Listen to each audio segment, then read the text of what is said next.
say thank you so much for the coffee. I had so many people reach out to me, and I appreciate it so much. It was amazing getting all that support. So this morning, I'm actually just going to do a quick drive. I went to Best Buy the other day. I was actually going to buy a new GoPro because the GoPro we were using had a bad microphone on it, so the audio was horrible.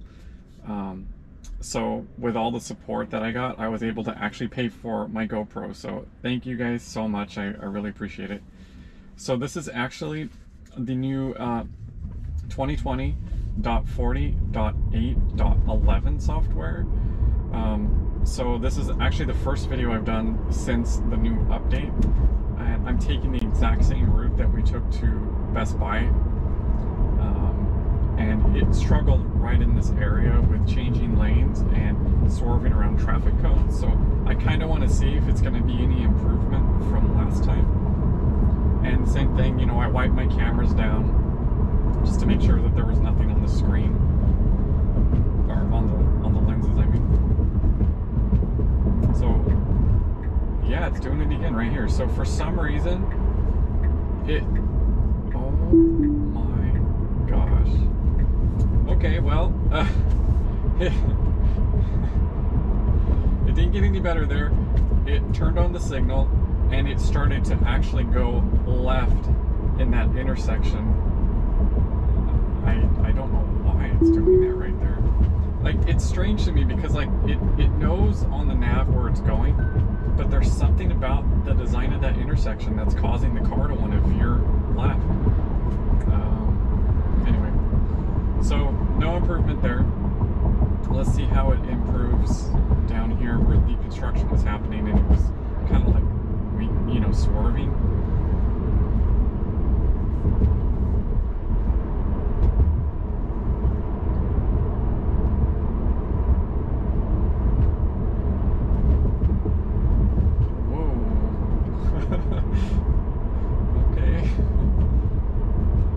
Like, for me, I would have just stayed in the left lane. I wouldn't have gone into the middle because then it's going to have to turn left. So I'm not overtaking this. I'm not triggering anything to happen sooner. I just want to see how long it takes to do these engagements. Like, I would have moved to the left, you know, far earlier back there than waiting because this intersection is so busy. So it's Sunday, Sunday morning, about 10:30. There's not a lot of traffic here, but this is literally like one of the busiest intersections in Sacramento, and I think I even read it's something like nationwide. This is one of the busiest intersections. It's Howe and Fair Oaks in Sacramento.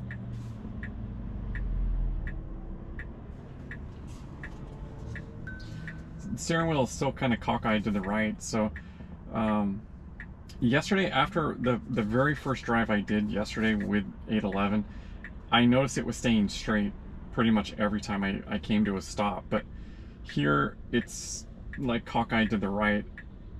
The line's straight though, so I'm not entirely sure why it keeps doing this.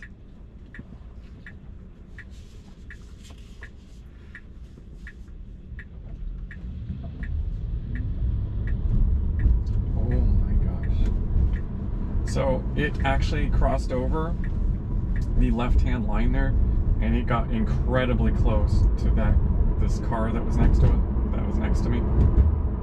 Or I guess I should say us, since you guys are going to be seeing this. I don't have my friend in the back recording anything today.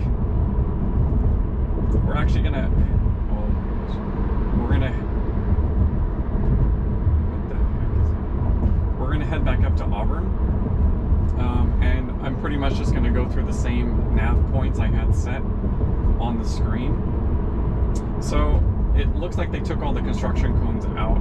I was hoping I could have been driving around the construction cones and seeing it like weave again. But it kind of did something similar back there. So the lane lines here are just not clear. You can see on the road here, it's just, oh my gosh. Okay, well, the car just tried swerving to the right again. So it really has to do with clear lines. I think that's why I'm experiencing so much stuff. You know, these videos I'm seeing, the lines are really clear. And I'm driving just in Sacramento, busy street, you know, like a normal place, like we would all drive, and the lines aren't as clear. And you saw what just happened. The lane lines kind of disappeared from all the tree sap, and it was dark, and the car just like swerved to the right.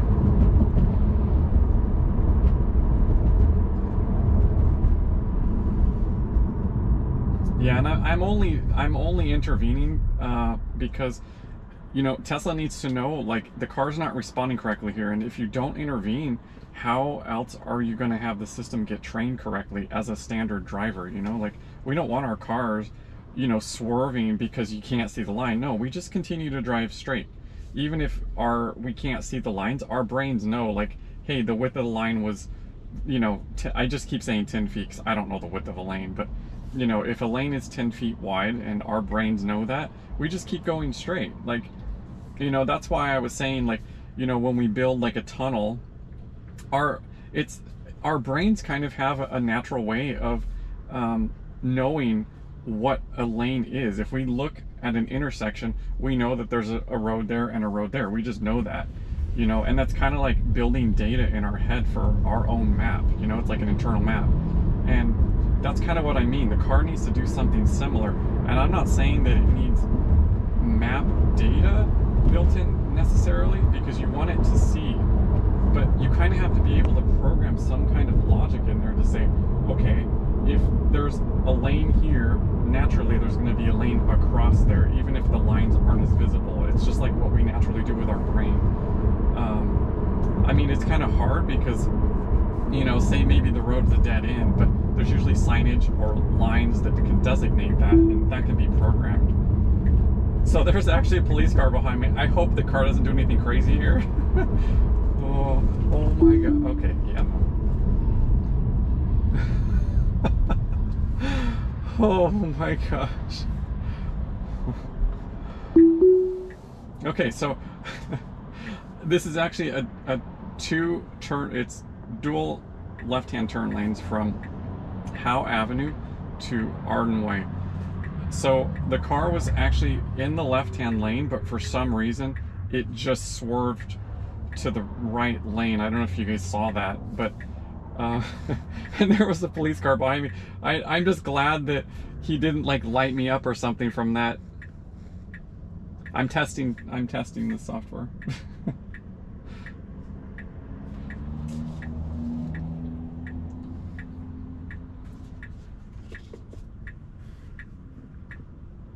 I'm curious why it makes this decision here, because I don't know if, you know, anyone watching me is from Sacramento, but this particular area is, there's so much congestion and traffic. I always go here and then left, just because it helps. There's just not a lot of traffic here. So I don't know why it always wants to route me this way here, but I'm just letting the car drive.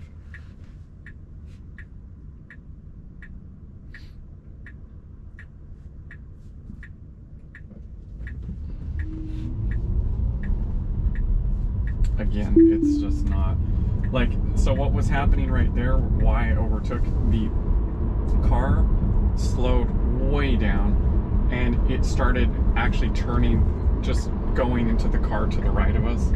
And, you know, I'm not gonna cause an accident here because the car can't decide what to do. You know, this stuff needs to be fixed before it's all rolled out.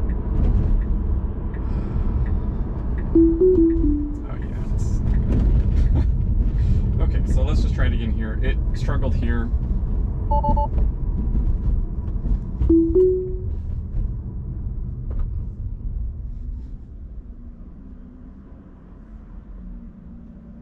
I think I know why it's jumping. So what's happening is it's looking straight ahead, and there's actually no lines in the center of the road here. It's actually way on the right.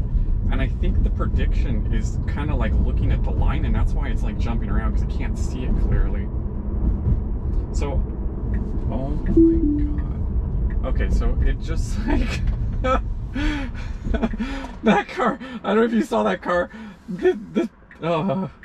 It just started to kind of like, the car was really far to the right, so that Camry was kind of like trying to go around the Tesla because we were really far to the right, and then it just swerved left to turn. Oh, okay.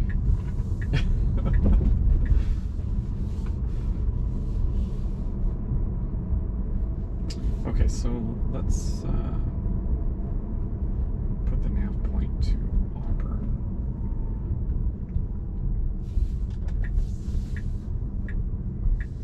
Okay, so I'm gonna actually try turning it on here in, this is Arden Mall parking lot, and Best Buy is actually on the left here. So I'll see how it handles this, going through the parking lot. Like Cheesecake Factory's right in front of me. Arden Mall's on the right. Yeah, that's what it's doing. It's having trouble finding out where to go because, you know, this is a really complex intersection right here. You guys can see this, the steering wheel's hunting. So there's a car stopped. Okay, it figured it out. I really wish it's going to respond to speed bumps. It's been kind of intermittent in the way it's responding. I've seen it actually slow down to a few of them in my neighborhood, and other times it doesn't. So this street, oh, no way. Okay, so this is Arden Way, and it stopped correctly at the stop sign, and it just like put the accelerator down and started to pull out, and there was a lot of traffic coming from the left. It shouldn't be just accelerating so abruptly. It needs to just creep out, like, so it can look to see this traffic coming. You know, like, it's gonna be really dangerous. I don't know if it would have stopped. I'm not gonna risk my car flying out into an intersection, but it should not be accelerating so hard. It needs to just kind of creep out if it needs to look, you know, because that's what we naturally do as a driver. We roll out, we stop, we roll out and look to make sure it's clear.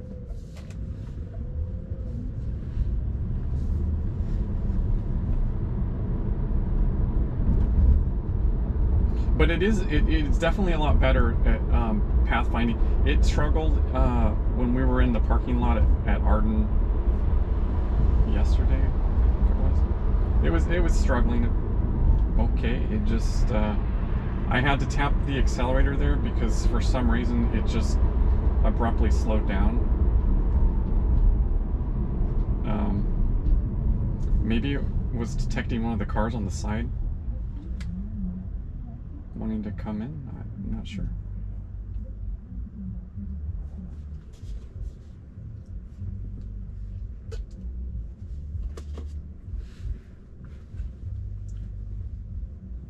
So I'm gonna let it just full self-drive. Arden Mall is actually on the right-hand side, and straight up ahead is the Interstate 80 business loop. So we're gonna head eastbound towards Reno, Auburn,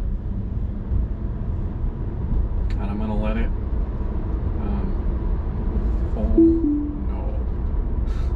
no! Okay, so there's a car just directly on the right hand side there, and it started to jerk the wheel right into the car. What are you doing? Jesus. Oh my, okay. Okay.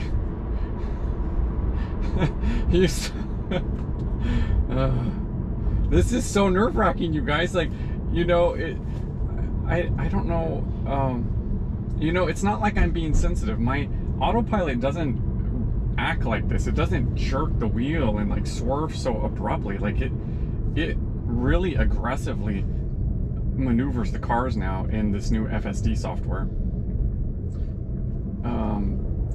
which is it's really uncomfortable feeling because, you know, it's hard to see because now this GoPro has so much stabilization built in, but it really jerks the wheel, and it really accelerates hard and brakes really hard, and it's not a comfortable feeling. You know, it's very different. So when I'm in autopilot on the highway, it doesn't do that. It very, you know, it's very gentle in the way that it changes lanes,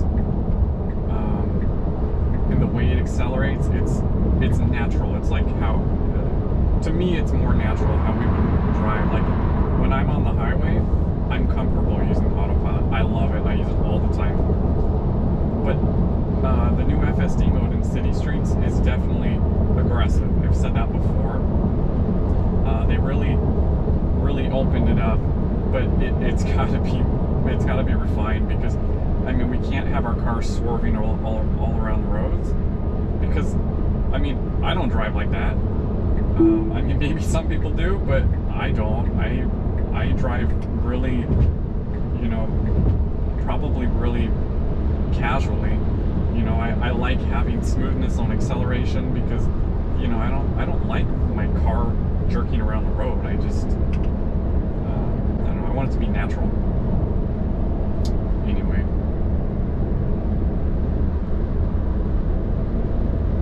I'm gonna actually let it take Madison Avenue exit, and then I'll just stop this and upload it.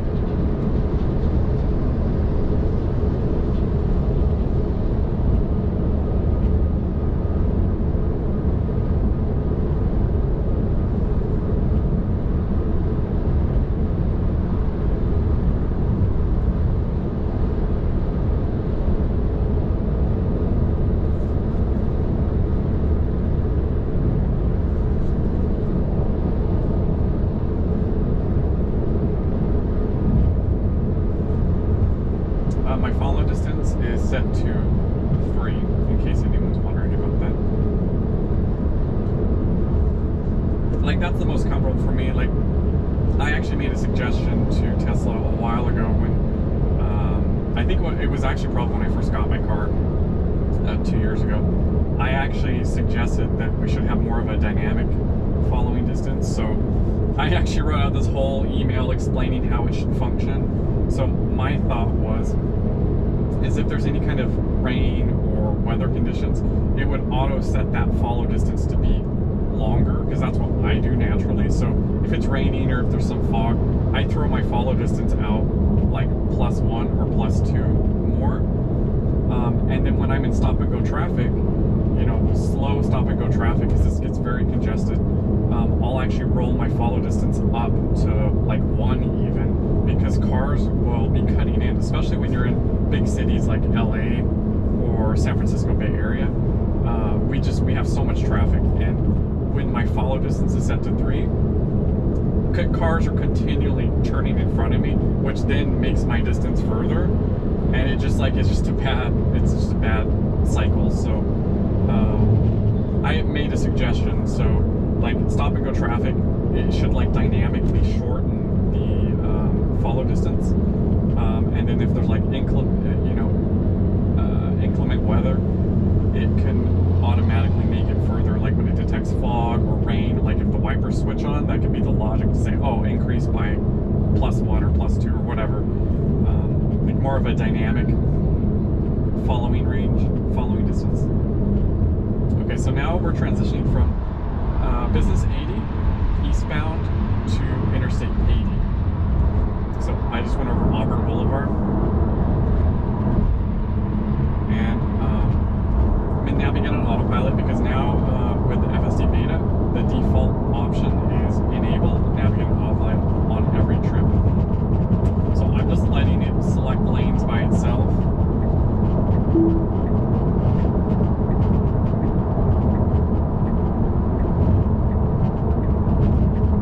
So Madison Avenue is 2 lanes to the right. 1 is an exit only, and 1 is like stay on the freeway or go to the right.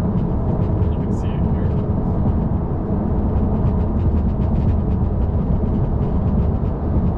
So I actually took this exit yesterday with 8.10, and the far right lane actually turned correctly, and at the very last minute I saw the little path prediction arrow swing left.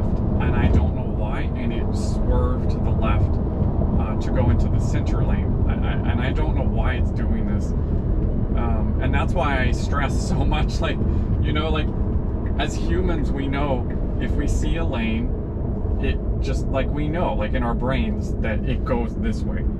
And there's got to be some kind of logic built in. Even if the car can't see the line at the other side clearly, there needs to be some kind of, like, prediction algorithm built in to say, okay, if there's an arrow that says 3 lanes to the right, like, we know there's 3 lanes, turn to the right lane. And the car needs to be able to make the correct selection there. Okay, like, why did you just... I would have not done that again. So you heard it, like, attention, like it can't see, but it, like, just, it abruptly accelerates out, and it needs to not do that. It needs to just stop and kind of roll a little bit, like we would creep.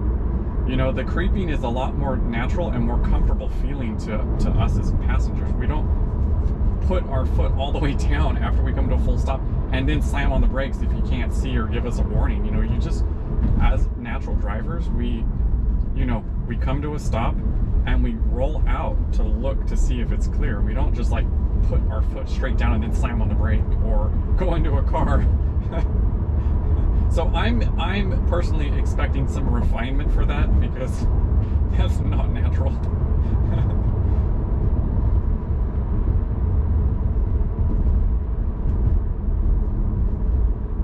So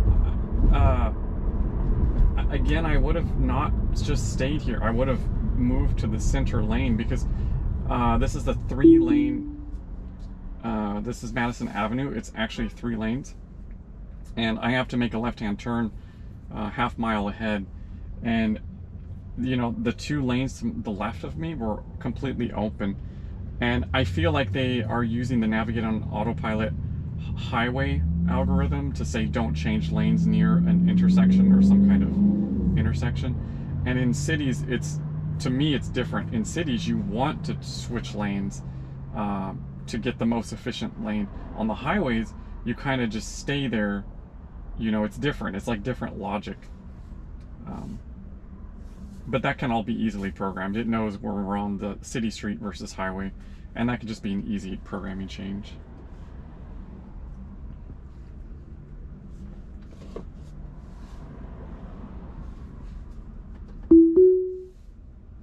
Yeah, you can see on the screen, I don't know if you can see this, it has been flickering. And, you know, I think I saw some Twitter discussions about this, that it's using map data, but here, there's a truck actually blocking the left-hand pillar camera here, and it was not drawing that left-hand side of the road, the other corner, and until we moved out from that truck, then it shows. So that can confirm that it is definitely using pure vision to render what we're seeing on the screen here. Like, absolutely using vision. Yeah, so again, I would not have stayed here. You know, we have to move over 0.2 miles right here. And this, it turned on the turn signal. You know, there's a vehicle there. It's not making the best decisions. Like, it's not making efficient decisions. You know, it's like wants to turn at the last minute.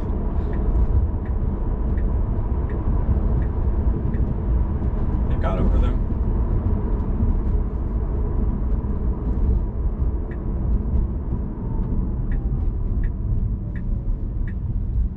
Actually, this is a lot better. So, again, it did it. So, you know what? I think that's what it was. It's detecting objects. So it's showing that up as a traffic cone. It's like a little, it's just like a reflector sticking up right there. So in my Auburn video, when I took the exit, the right-hand turn exit, after I saw the video, I didn't realize what had happened, but there's like a construction pylon on the right-hand side of the road there, and it showed up as a red dot, like you're seeing here, like it's a stop, like you can't hit that. And I think that's what happened. I think it detected it as we were about to make the right-hand turn, and the prediction flew left, like it was thinking it couldn't make the right-hand turn. And I didn't even notice it because I was already started the turn, so I'm already looking to the right. And then the car flipped on the left turn signal and went left. I think because it thought it may have hit that object when we were going to make that right-hand turn. But